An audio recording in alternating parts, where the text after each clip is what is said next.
Hey there, snow leopards. I hope you enjoyed Jackson's read aloud today. He begged me, and I said, no. And then he begged me, and I said, no. And then he begged me, and I said, okay. So this is our chapter book, next installment of Flora and Ulysses by Kate D. Camillo, illustrated by K.G. Campbell. As you recall from last time, Great Aunt Tootie's grand-nephew, William Spiver, came visiting to Flora's house, and he was able to smell out Ulysses the squirrel. And Flora's mother said, "That squirrel, he's rabid, diseased. He's got to go." Here we go. Chapter 18, A Scientific Adventure. "Why don't you let me take the squirrel?" Tootie said to Flora's mother. "I'll just return him to the wild." "If you can call the backyard the wild," said William Spiver. I think his voice may have changed since yesterday. He's going through puberty. "Hush up, William," said Tootie. She reached out for Ulysses. "Don't touch it!" shrieked Flora's mother. "Not without gloves. It has some sort of disease." "If you could just get me some gloves then," said Tootie, "I'll pluck the squirrel off the lampshade and whisk him out of here and set him free. The kids can come along. It'll be a scientific adventure." "It doesn't sound very scientific to me," said William Spiver. "Well," said Flora's mother, "I don't know. Flora Belle's father is coming to pick her up for their Saturday visit. He'll be here any minute now, and she's still in her pajamas." "Flora Belle," said William Spiver. "What a lovely, melodious name." "It'll just take a minute," said Tootie in a low, soothing voice. "The kids can get to know each other." "I'll get you some gloves," said Flora's mother. And so now here they were, walking over to Tootie's, getting to know each other, or something. Tootie had on a pair of dishwashing gloves that went all the way up to her elbows. The gloves were bright pink, and they glowed in a cheery, radioactive sort of way. In Tootie's gloved hands was Ulysses. Behind Tootie was Flora. And next to Flora was William Spiver. His left hand rested on her shoulder. "Do you mind, Flora Belle?" he had said. "Would it trouble you terribly if I put my hand on your shoulder and allowed you to guide me back to Great Aunt Tootie's house? The world is a treacherous place when you can't see." Flora didn't bother pointing out to him that the world was a treacherous place when you could see. And speaking of treacherousness, things were not in any way progressing as Flora had planned. She had envisioned Ulysses fighting crime, criminals, villainy, darkness, treachery. She had imagined him flying, holy bagumba, through the world with her, Flora Buckman, at his side. Instead, here she was leading a temporary blind boy through her own backyard. It was anticlimactic, to say the least. "Have you released the squirrel yet, Great Aunt Tootie? I can't see if you have." "No," said Tootie, "I have not." "Why do I sense that there is more going on here than meets the eye?" said William Spiver. "Just keep quiet until we get back to the house, William," said Tootie. "Can you do that? Keep quiet for just 1 minute?" "Well, yes, of course I can," said William Spiver. He sighed. "I am an old pro at keeping quiet, Great Aunt Tootie." Flora doubted that very much. William Spiver squeezed her shoulder. "May I inquire how old you are, Flora Belle?"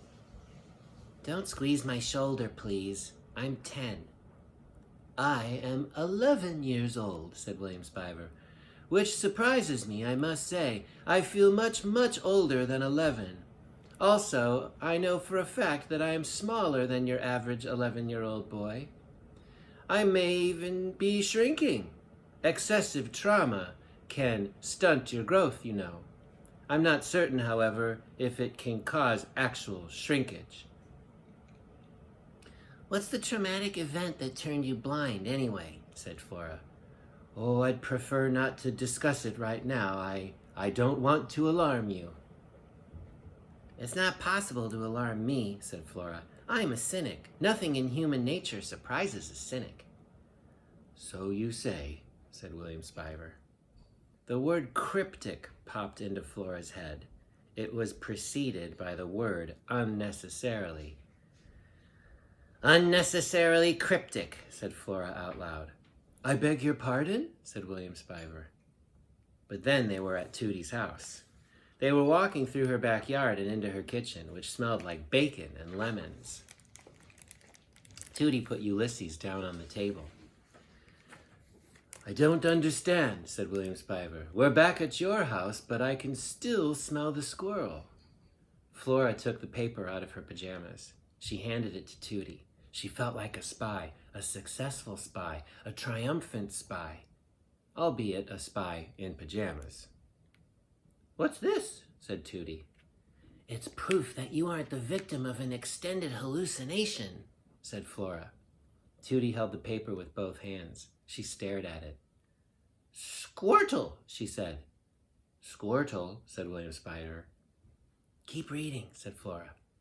Squirtle, said Tootie. I am Ulysses, born anew. See, said Flora.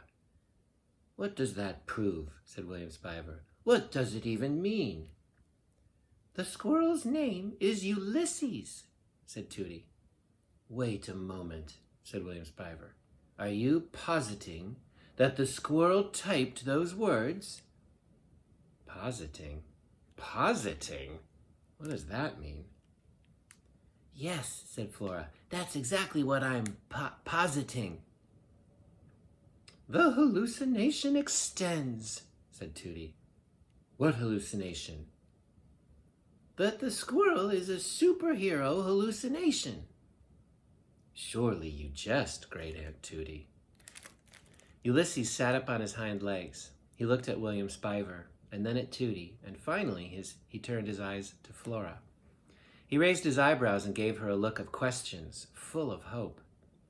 Flora felt a pang of doubt. He was, after all, just a squirrel. She had no proof that he was a superhero. Wait a minute, second graders. What about lifting up that vacuum cleaner? Surely that's an indication that he at least has super squirrel powers? What if there was some other explanation for those words that were typed? Also, there was Tootie's disturbing point to consider. What kind of superhero types? And then she thought about Alfred, how everyone doubted him, how no one, except the parakeet Dolores, knew that he was incandesto, and how no one, except Dolores, truly believed him. Was it Flora's job to believe in Ulysses? And what did that make her? A parakeet? Let me get this straight, said William Spiver. You, a self-professed cynic, are positing that the squirrel is a superhero. The words, do not hope, instead observe, flitted through Flora's brain. She took a deep breath. She brushed the phase away. The squirrel typed those words, she said. Well, said William Spiver, whose hand was still on Flora's shoulder. Why didn't he move his hand?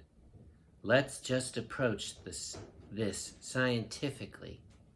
We'll put the squirrel in front of Great Aunt Tootie's computer, and we'll ask him to type. Again. Ooh. Snow leopards, after this video, I want you to think about your prediction. What do you think will happen when Ulysses gets in front of Great Aunt Tootie's computer? Will he type again?